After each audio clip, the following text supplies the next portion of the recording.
So today we're gonna tie a redfish fly.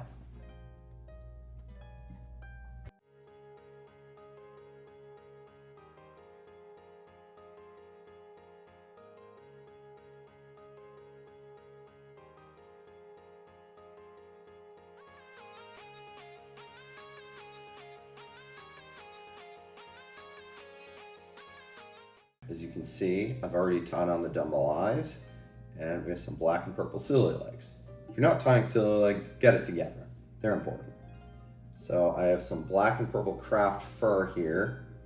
So we're gonna lay this down and layer bobbin string just across that very gently. Let's see. Tighten that down. All right, I'm gonna trim this.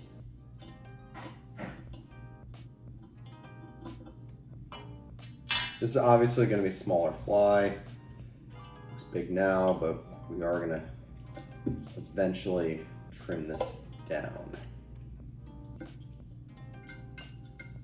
we've got some black and purple. This is gold Flyfishing. And again, this is going to look very long. We're going to trim it down.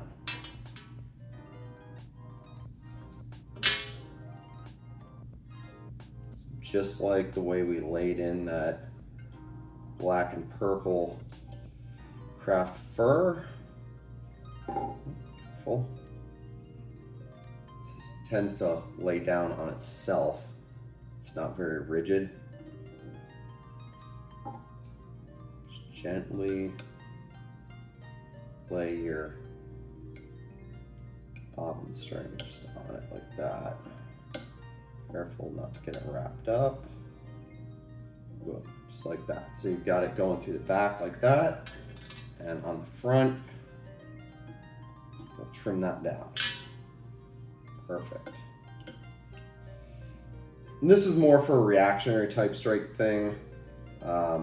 You know, obviously redfish eat mullet and shrimp and crabs and I mean, they'll eat pinfish obviously too. But anytime there's any kind of shine, I think it's a good thing. It'll get that, what was that? That reactionary strike from the fish to just maybe bite your fly, and anything you can do to make it better, you should do. So we'll throw one back here to help keep it from fouling. That. Shout out Bud Mary's koozie.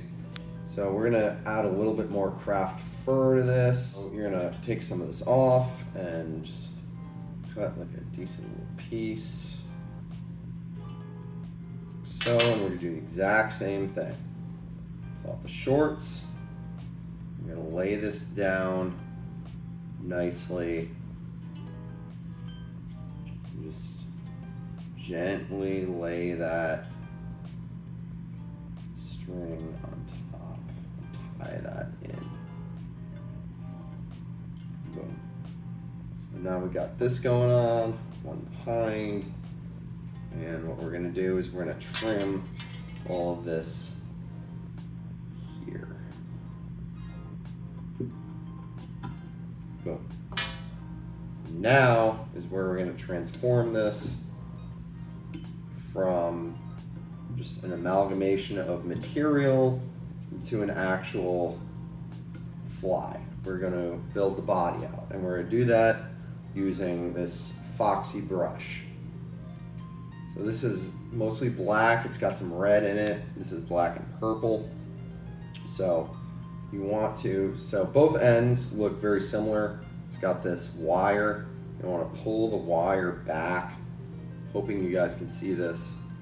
Pull it back, and you're gonna lay the wire like so on your fly.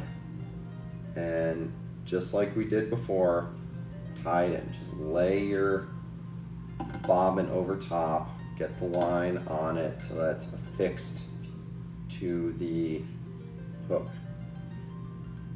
And then we're going to trim this little, you can see it, I hope you can see it, this little metal end.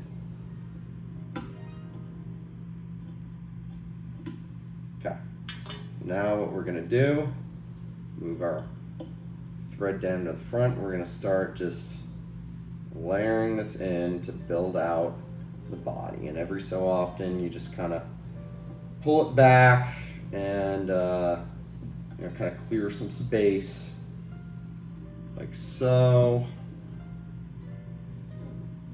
Boom, and go.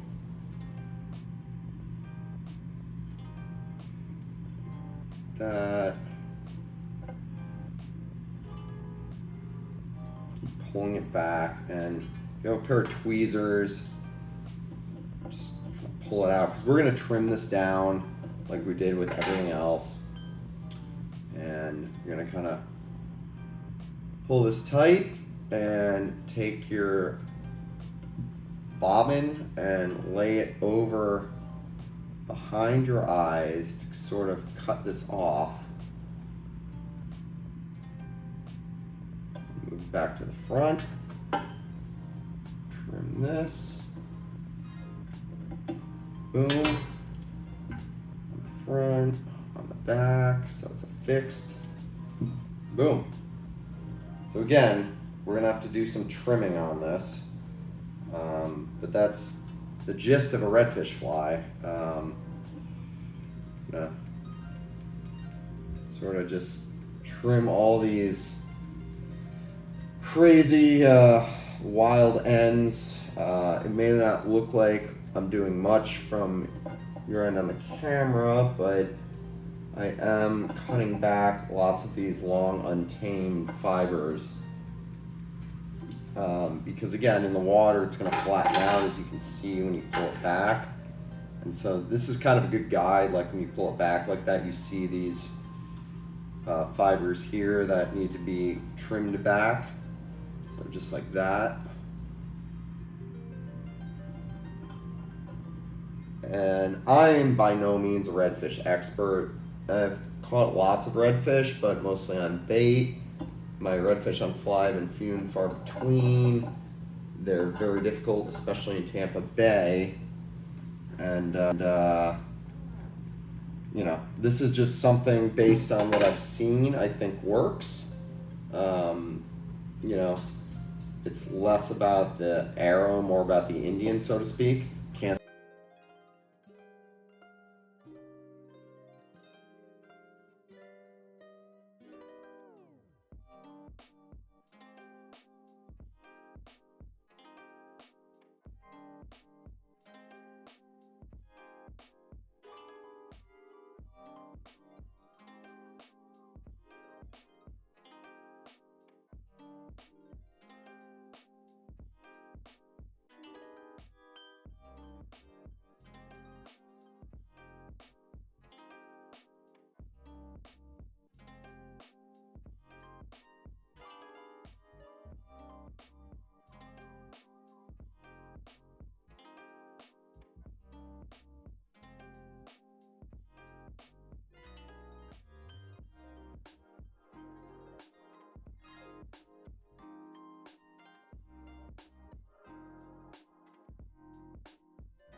bell on, you know, the whole thing. All right, take care.